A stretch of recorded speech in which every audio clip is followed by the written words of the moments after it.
Hey up everybody, welcome back to the I'll Cycling YouTube channel. Once again here with another Velogames video. We're rattling through these now. Round 10, Scheldeprijs. It's going to be a cold and wet edition of Scheldeprijs. Usually considered to be the Sprinters Classic, which I guess it is, unlike Ghent Velogames, which of course we have seen clearly is changing its tune in recent years. So Scheldeprijs is well and truly a Sprinters Classic. We've seen the likes of Mark Cavendish win here, Marcel Kittel. Who won it last year? I mean, Jackobsen's won here. I'm trying to remember who won last year. I can't remember. Anyway, that is not an inclination of my abilities to understand this race. Okay. So we're just going to dive straight in. So basically, your options are to pick Sam Bennett or to not pick Sam Bennett. That's the main inclination as to what's going to impact your team. So we'll start with a team that includes Sam Bennett. That would be, in my eyes, that would be this team.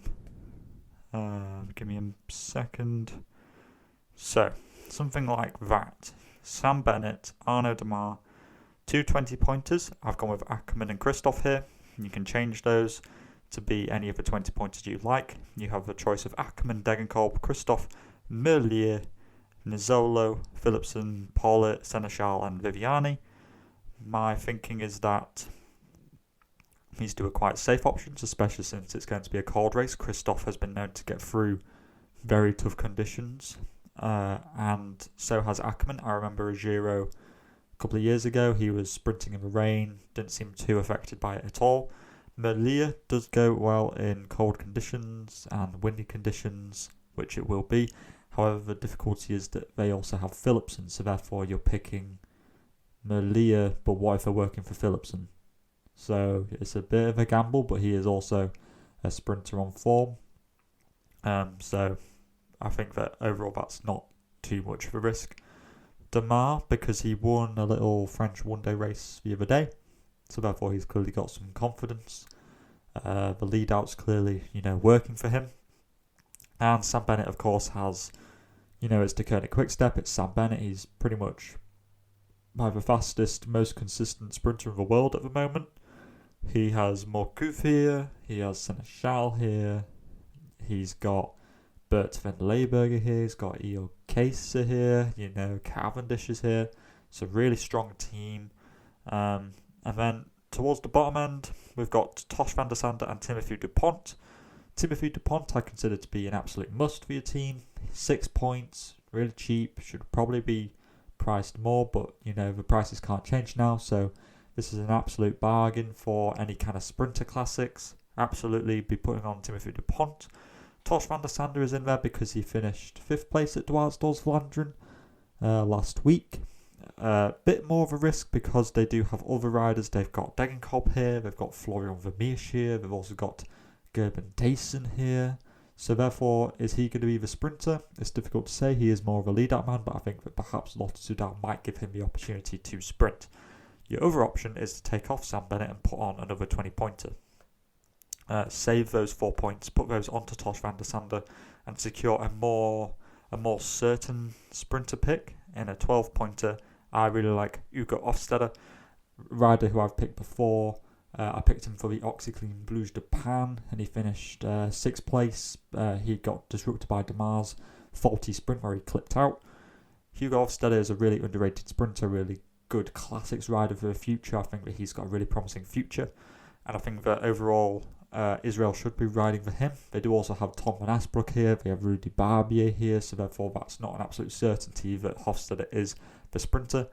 A bit in like a similar way that Tosh van der Sande is not the pick for certain for Lotto Soudal, so it's a bit here and there. Basically, do you think you have more confidence in Tim Merlier and Hugo Hofstede getting you more points, or are you favouring more Sam Bennett and Tosh van der Sande? Who do you think is going to get more points out of those two pairs? That's the option there. Démare I'm just putting on because I think that after the OxyClean Classic he's going to be pretty keen to get a good kind of sprinter classic and a bit more of a major win under the belt. Ackermann with Selig here, with Paulette here, It's just a really, really strong team. I think Ackerman's really coming back into it at the moment.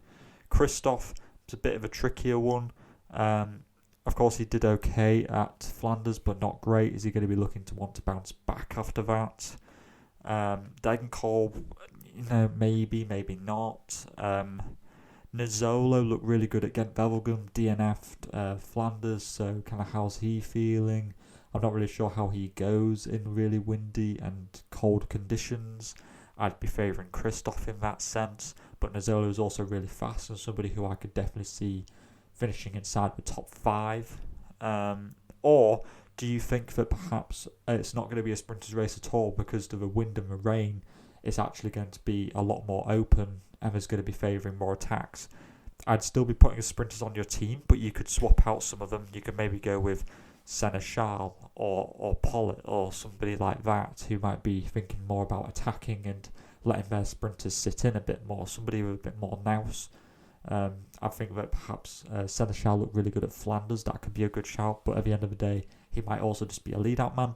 Speaking of lead-out men, Michael Morkov is 10 points, I believe. Let me just have a look here.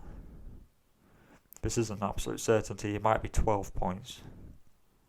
He's 12 points, so you could pick Morkov over Hofstede if you think that Morkov, because of his good lead-out positioning, will actually just finish as a de facto top 10 and also get the assist points for Bennett. I know that worked well in the OxyClean Classic and somebody finished above me despite picking Morkov, who ended up getting similar, if not more points than Hofstede, despite the fact that Morkov finished behind him. Then you kind of have the middle tier guys, your Max Walscheids, Christopher Halverson, Brian Cockard, Sven-Erik Bistrom has looked really strong recently. Nasu Buhani after his, recent turmoil in the media, let's so say. Nicola Bonifacio, Case Ball. Case Ball is an especially good one, a good classics rider in his own right. Would really get through a race as tough as this, or as tough as it is going to be. He get through it quite well. Similarly, Danny Van Poppel is a great pick. Chimalai, will he be leading out Hofstede? I'd probably say yes. Edvald Bosenhagen, I probably won't be picking. He might get a top 10, but overall I think he'd get better value by picking somebody like Case Ball.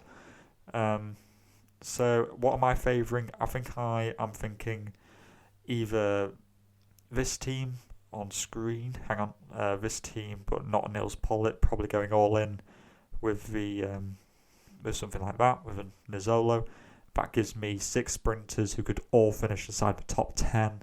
Alternatively, I'd be putting on Jasper de Boist instead of Hofstede and upgrading Nizzolo perhaps to a Sam Bennett. I think that overall a lot of people will be putting on Sam Bennett, Demar and Ackerman, so if you just wanted to play it safe and just not lose any ground to your rivals, perhaps that's the best option for you to go with.